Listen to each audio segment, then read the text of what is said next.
Hello there, camera people, people on YouTube. Today I want to talk about Ric Flair because I don't think he was the best wrestler who ever lived. As much as people love Ric Flair, I don't love Ric Flair. And the reason I thought about this and decided to shoot it was I was watching WWF Raw from 1993 on the WWE Network the other night. And Ric Flair did something to Mr. Perfect, and so they had a match the next week. Loser leaves WWE. Him and Mr. Perfect. It was a good match. It wasn't a bad match. It was better than the other match on the card, which was Repo Man versus Macho Man. But they had interviews and stuff, and here's the thing with Ric Flair. Ric Flair could only play Ric Flair. That's all he could ever play in wrestling. I know it's entertainment, I know you gotta have characters, but Ric Flair could only ever be Ric Flair. Not like Hogan, who was, eat your vitamins, say your prayers, take your steroids. Hulk Hogan turned into the evil Hollywood Hogan, saying, "You fans suck. I hate you all. I want to take over the moon." Ric Flair, when he was a bad guy, he was a cowardly heel, sniveling not to be hit. I know this is stuffed up today, by the way. And when he was a good guy, he was pretty much still Ric Flair. He wasn't as cowardly, but he wrestled the same way. He talked the same way. He was still the limousine riding, jet flying son of a bitch. So that's Ric Flair. And, I was thinking about his WWF run starting in 1992 or late 91. Late 91 or early 92, I don't remember. But that's when he ran. And the thing is, Ric Flair, as much as they pushed him as a big star in WWE, he never became a big star. He never became a big draw. I mean, Dusty Rhodes was there at the time. He was a bigger draw. You still had Hogan and Macho, who were big draws. I mean, you have to put the guy with Perfect and Heenan to be a big draw. Macho did it with Elizabeth, and Elizabeth didn't really do anything.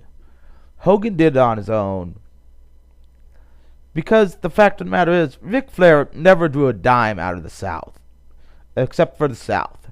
The only place Ric Flair ever drew a dime was the South. Came to WWE, couldn't draw a freaking dime in WWE. And WWE knew it, so that's why they took him out of the main event picture.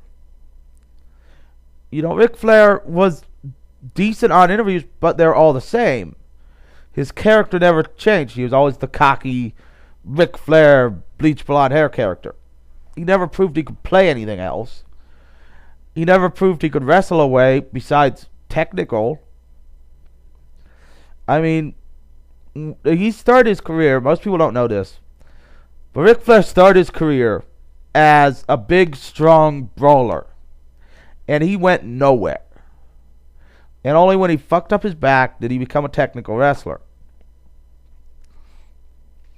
Now that's the thing with Ric Flair. It's like, he can woo, he can claim to be the greatest of all time. He's not, because all he could ever do was be Ric Flair. And he never drew a dime outside of the South. He never did. Even when he came back to WWF in 2002 or whatever, he still didn't draw a dime. You had to hook him up with Triple H, who was also never a big draw. And Triple H had to hook up with Orton and Batista, who became draws, to get himself over. And Ric Flair had to have Triple H get him over. I don't care how great you claim you are. If you can't draw a dime outside of the hardcore territory you were in, you ain't a good wrestler. He wasn't great on the mic. His matches were all technically the same, Once in a while he'd do a new move, but he had his spots. He hit those spots, and that's all he did. You complain about John Cena's 5 moves of doom. Ric Flair had them too, and those were the only moves Ric Flair ever hit. Now his was closer to 10, but still. You put him with Ricky Steamboat. Ricky Steamboat was never a big draw, so therefore that match was never a big draw. Sting was a big draw. That's why he had to feud with Sting. And he had to feud with Hogan. I'm sorry, but I don't buy Ric Flair as the greatest ever. I think the guy is probably a prick in real life who politics his way into everything. I mean, during WCW, half the time when he was the champion, he was also the head booker. And, he hit the Horsemen, and that got him up to huge popularity, and he never reached that again because the Horsemen weren't around. Ric Flair never drew a dime outside of the South. And in the 80s, if he would have went to WWF, he wouldn't have drawn a dime and been a mid-carder. And that's my thoughts on Ric Flair.